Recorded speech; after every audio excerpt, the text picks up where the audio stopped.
You will hear a number of different recordings, and you will have to answer questions on what you hear. There will be time for you to read the instructions and questions, and you will have a chance to check your work. All the recordings will be played once only. The test is in 4 sections. At the end of the test, you will be given 10 minutes to transfer your answers to an answer sheet. Now turn to Section 1. Section 1. You will hear a conversation between a bank clerk called Jeanette and a man who is asking for information on investing money. First, you have some time to look at questions 1 to 4.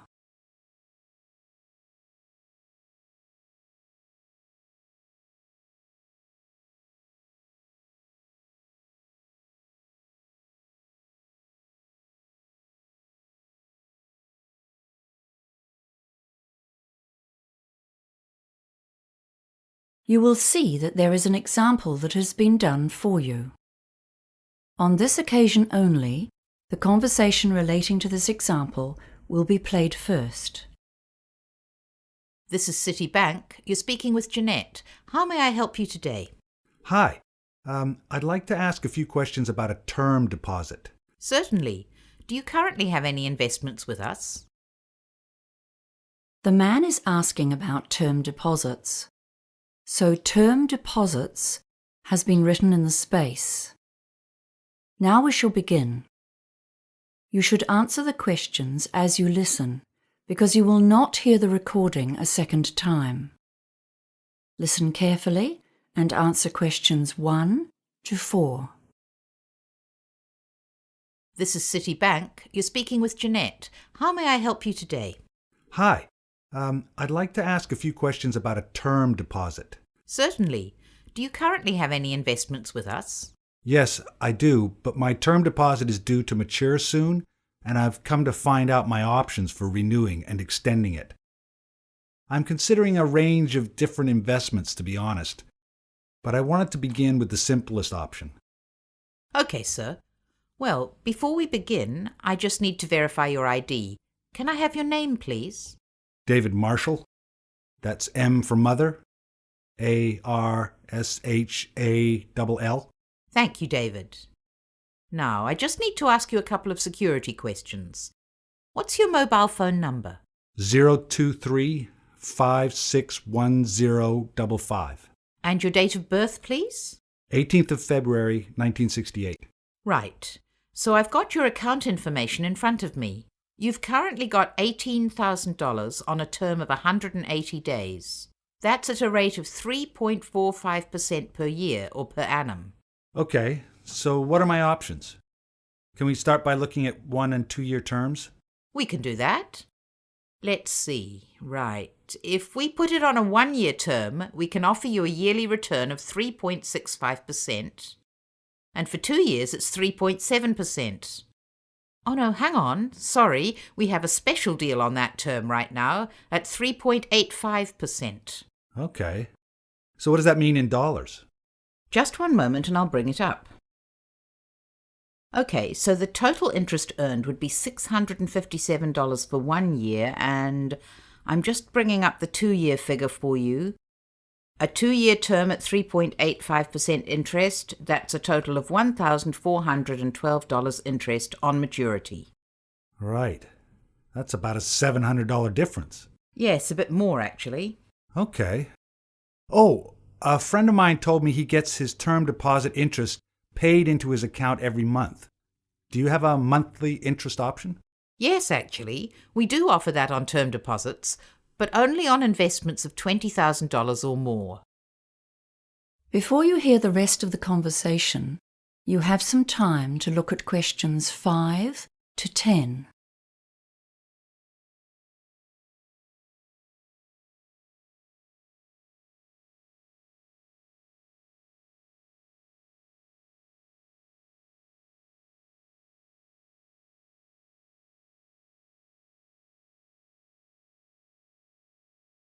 Now listen and answer questions 5 to 10. Can I ask if you've considered a PIE as an alternative investment option? A pie? Yes, it stands for Personal Investment Entity. It's an investment trust. Your earnings tend to be higher than they are for a term deposit because 28% is the maximum tax on those earnings. Okay, that sounds interesting. I've heard of those, but I've never really understood them. I thought they were called pies. They always sounded like something you eat. But I'd sure like to get a bigger slice of my investment pie. Well, with a PIE, your investment return changes depending on how much tax you normally pay. Oh, I see. According to my income bracket. Yes, that's right. For example, on a 2-year plan, if you're earning in the range between $48,001 to $70,000 at 30% tax, there's a 3.75% effective rate on PIE earnings. Okay. I'm actually on a 33% tax rate. Well, that's an even better return. If you're earning between $70,001 and $120,000, the effective interest rate is higher too. So let's have a look for a 2-year investment. The rate actually goes up to 3.92%. Wow. Okay. So a PIE may be the better option. Better than a term deposit, I mean. And can I do that with an $18,000 investment? Yes, the minimum deposit for a PIE investment is $10,000. Okay. And are there any hidden charges? No fees at all for investing in a PIE. Well, that's good news. Oh, wait a minute. What about interest payment options? Is it the same as the term deposits? You have to have a minimum deposit to be eligible for monthly payments? Let me check the options here. Well, you'll be pleased to hear that there's actually more flexibility with PIEs than with term deposits. You can opt to have your interest paid every month, quarterly, 6-monthly, or yearly. Okay. Well, that's given me something to think about. Would you like to apply today? No. I'll have to think about it, thanks. Certainly. If you do decide to go ahead with it, applications are processed in 2 days, as long as you have a bank account with us, which you do. You can apply on our website, by phone, or pop into one of our branches. Great. Thanks for your help. That is the end of section 1. You now have half a minute to check your answers.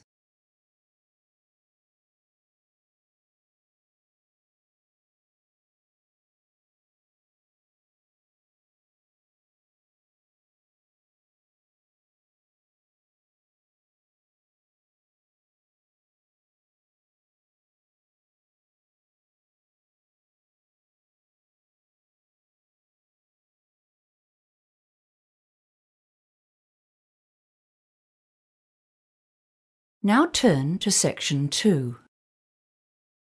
Section 2. You will hear a woman introducing the Lunar Realm amusement park. First, you have some time to look at questions 11 to 15.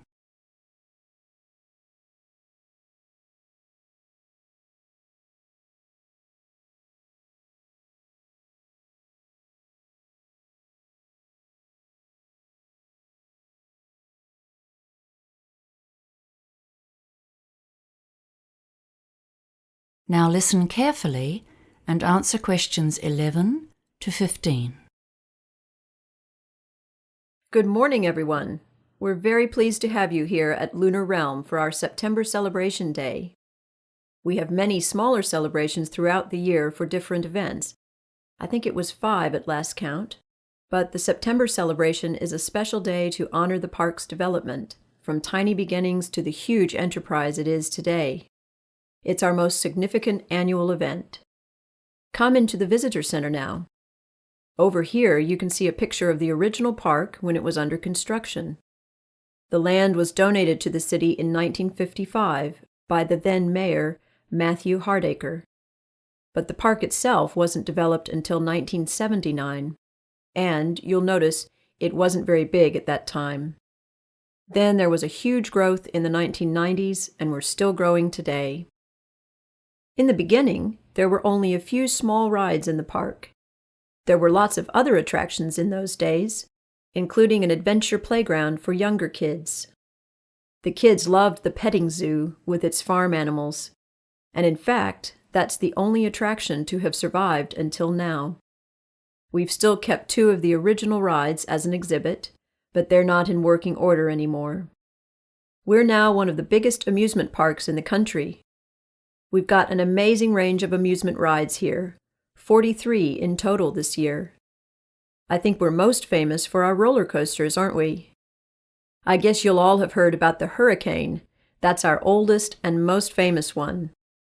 Some of our visitors think it's not fast enough to be truly exciting, but we love it because it's the highest wooden roller coaster in the country. Then we have the Bobcat. That one's a bit gentler for our younger visitors. And for the truly adventurous, the Scream Machine hurls you upside down and backwards at huge speeds. It's too much for me. It's important to remember that all of our rides have age guidelines, and to help you, there's a color system. If the sign for a ride is yellow, it means it's suitable for all ages, although we do recommend that parents or older siblings go with very young children. Blue means that children younger than 14 can ride only if an adult accompanies them. And black, well, this means that you must be at least 110 centimeters tall to ride, regardless of age. We should say that no rides are really suitable for children younger than 18 months, but we do have a special section for parents with babies. Before you hear the rest of the talk, you have some time to look at questions 16 to 20.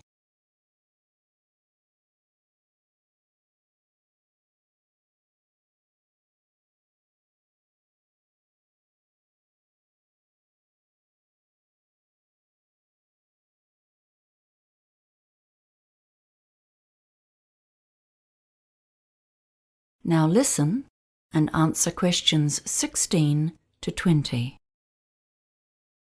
Now I'll tell you about the many options for food around the park. You can get a range of different cuisines, Italian, Chinese, and so on. All of that's in the food court in the center of the park. But there are lots of other places as well. If you want hamburgers, sandwiches, that sort of thing, you can find food stands everywhere. We pride ourselves on the quality of our food, and all of our vendors use fresh, healthy ingredients from local farms. Don't forget the special events we've planned for the anniversary celebration. There are 2 main events today, and they're both free. The first is the afternoon parade. It kicks off at noon, so arrive a bit early if you want a good view. The best place to see it is along the main street. It's all organized by final year school students. You'll see some gymnastics and acrobatics, hear music from a marching band, and see some fantastic floats. The parade has become one of our feature events of the year. The second big event today is an evening concert, which takes place at our main amphitheater. The concert features singing and dancing, costumes and lights, and there's a different theme each year. This year, the theme is Hollywood, and it's all about classic style and old films. The concert starts at 7 p.m., but try to arrive by 6:45. Now, I know you're all eager to get out there and have fun, but before you go, I'm just going to tell you some information about safety and security. If anyone needs medical attention, we have help available. You can see on this map that next to the visitor center, which is where we are now, of course, can you see this red dot? Yes, so that is one of our 10 first aid centers. If you get hurt, all you need to do is ask a member of staff to direct you towards the nearest one. And kids, remember, if something happens, you get lost, and you can't find your parents, please tell someone who works at the park. Just look for someone dressed in the Lunar Realm colors, and they will assist you. And for anyone who has a problem of any sort, you can come and talk to a member of our security team at any one of the many guard stations. Those are the blue dots here on the map. Don't forget to take a copy of the map. That is the end of section 2. You now have half a minute to check your answers.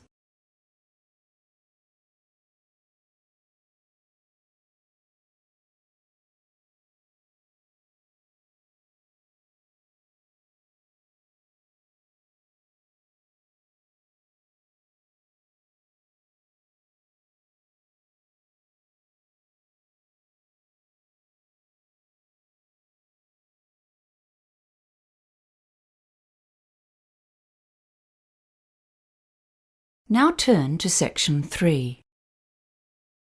Section 3.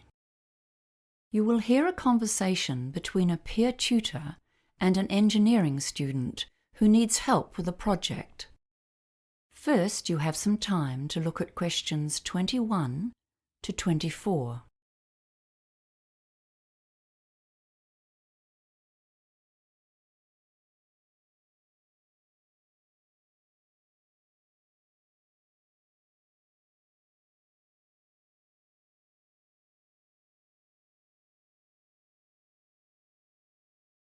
Now listen carefully and answer questions 21 to 24. Hi, John. Thanks for seeing me today. I'm really struggling with my project. I have to come up with a design for a water treatment system, and I'm really not sure what I'm expected to do. Well, as peer tutors, we've been taught to follow a process in these tutorials, okay? The first step is to look closely at the task instructions. That sounds good. I'm also... well, we've been told to do some research, but I don't know where to start. It's always hard to start with.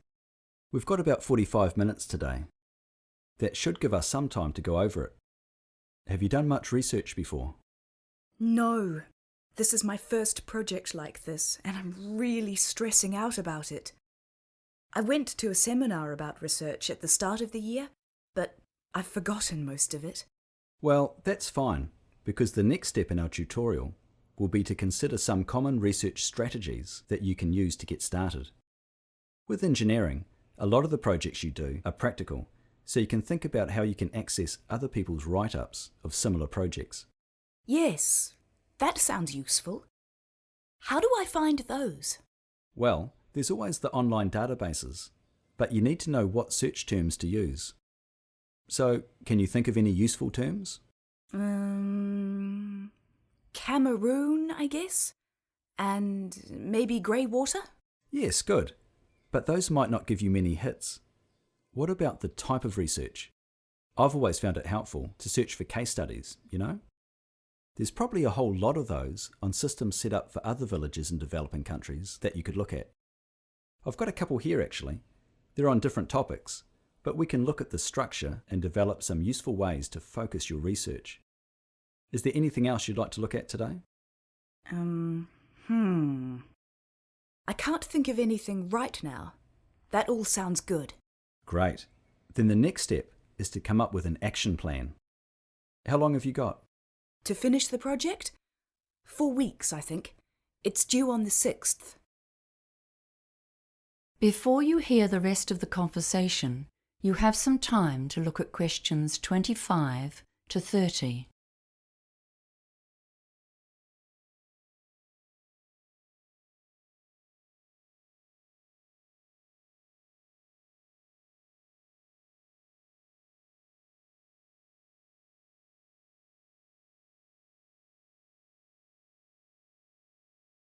Now listen and answer questions 25 to 30.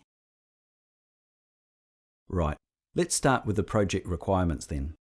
You've got them there? Great. Let's see. Tell me what you understand about the task.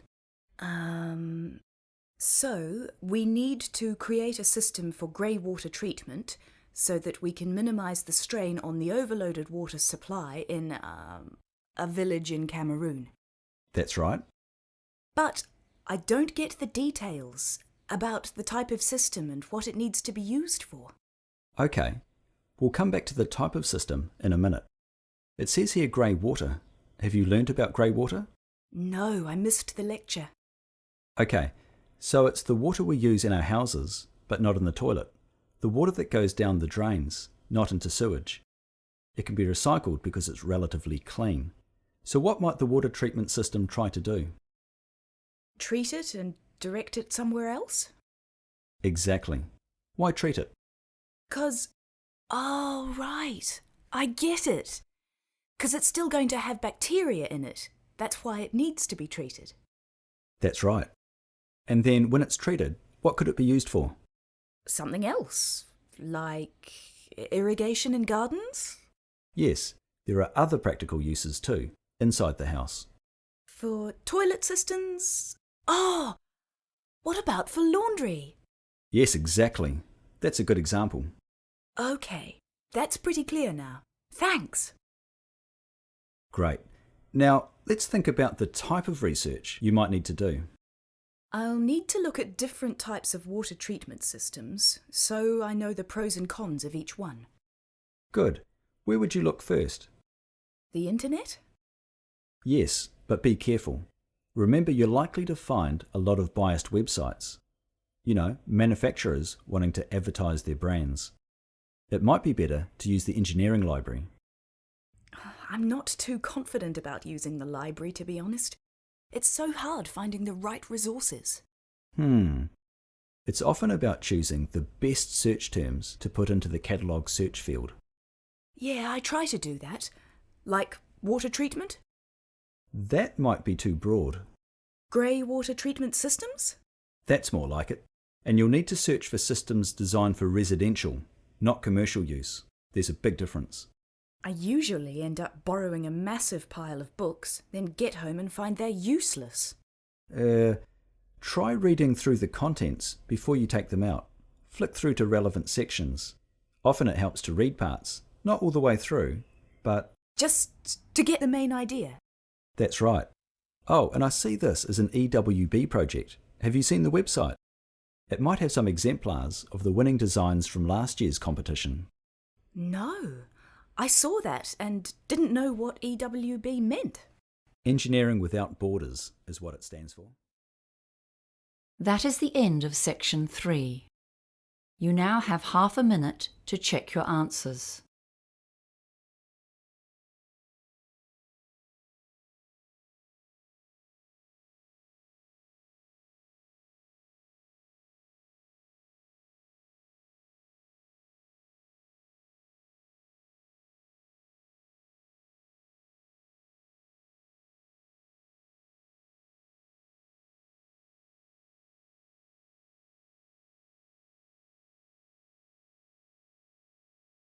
Now turn to section 4. Section 4. You will hear a talk on the topic of the Caveman diet. First, you have some time to look at questions 31 to 40.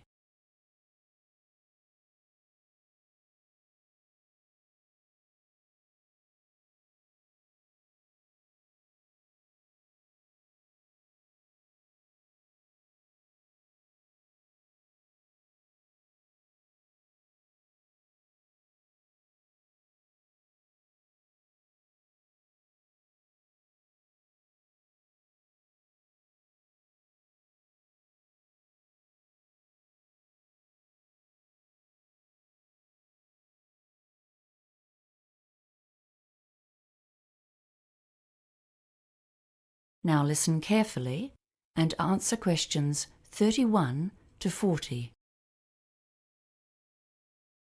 Hello everyone. Do you use the internet?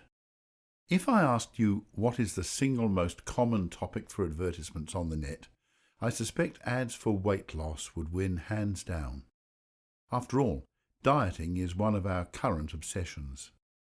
We've all heard of the Atkins diet, the macrobiotic plan, the South Beach diet, the raw food eating plan. All of these fad diets and many more promise that you will lose kilos and live a healthy life if you just follow their plan. Today we're going to discuss one of the most well-known Western diet trends, the Paleo or Caveman diet. Firstly, what is this diet and where did it come from? Proponents of this diet argue that we need to return to basics, that is, to what our forebears ate many years ago. They say that our bodies are not well suited to digest complex carbohydrates such as grains and legumes. We should be eating a hunter-gatherer diet, rich in lean meat, fish, nuts and berries, and without wheat, oats or other grains that came into our diet after the invention of agriculture. Sounds logical, doesn't it? But let's look a little closer. The first question to ask about the caveman diet is, What did our ancestors actually eat? One way to discover this is to study the diets of existing hunter-gatherer tribes. Although these groups do tend to regard meat as the best source of food, they often have difficulty in finding it. In Africa, for example, over 50% of the time, the Bushmen tribes come home empty-handed from their hunting expeditions, despite being very skillful with equipment such as bows and arrows. So what do they eat when they can't get meat? Well, the wives come to the fore then, foraging for and cooking local plants. Most of the groups eat a lot of plants. These range through a huge variety of local species, including nuts, plantains and yams, and evidence suggests that this was true of our ancient ancestors as well. Researchers suggest that these people would eat more meat if they could get it, but in fact only approximately a third of their calories comes from this protein and fat-rich source. Research shows that when these groups first come into contact with a Western diet, their health suffers. Once they're exposed to our diet of refined carbohydrates and sugars, they quickly develop our lifestyle-related diseases. However, that does not mean that the human digestive system is suited to digesting only a few sources of food, nor that it cannot change to accommodate different food sources. In fact, the evidence would suggest exactly the opposite. As a species, we are able to make significant modifications to our digestive systems according to what foods are available in our local environment. Examples abound, and our ability to digest lactose is a good one. Lactose is a sugar that is found in milk, and it is digested in the human gut by the enzyme lactase. In communities in Europe, the Middle East, and Africa that traditionally herd cattle and drink cow's milk, this enzyme is present and people can digest milk products. However, in places such as China and Thailand, which do not have this style of farming, the enzyme is lacking, and most people have lactose intolerance. Another example is the ability to digest the sugars from starchy foods. Communities that eat a lot of these foods have saliva that breaks down starchy foods before they reach the gut, whereas other groups have more difficulty in getting nutrition from high-starch sources. In fact, if you look at indigenous cultures around the world, there is a huge variety of successful diets. The Inuit get nearly all of their energy from high-fat sources, such as seal meat.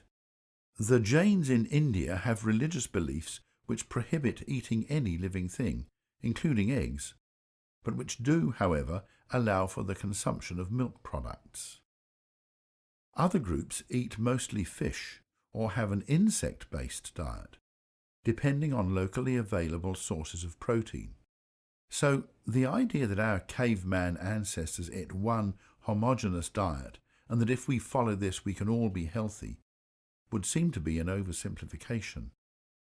Diets are the result of complex cultural dietary practices. People can and will eat just about anything. So, if we can eat a variety of diets, is there anything actually wrong with following the caveman diet? Well, firstly, on a practical level, it's an expensive way to get your daily calories. Few of us can afford to satisfy all of our energy requirements on a diet which depends on lean wild meat and nut oils. A few carbohydrates provide a cheap, filling and substantial energy boost for most of us. Secondly, a diet which includes a large proportion of red meat may not be good for our long-term health if our bodies are adapted to a sedentary lifestyle and a plant-based diet. We simply get less exercise than our ancestors did, and so we are more prone to some illnesses than they were. Finally, if we all start to eat a wild meat-based diet, this will have negative implications for the environment, because it's not a sustainable way to feed a lot of people. That is the end of section 4. You now have half a minute to check your answers.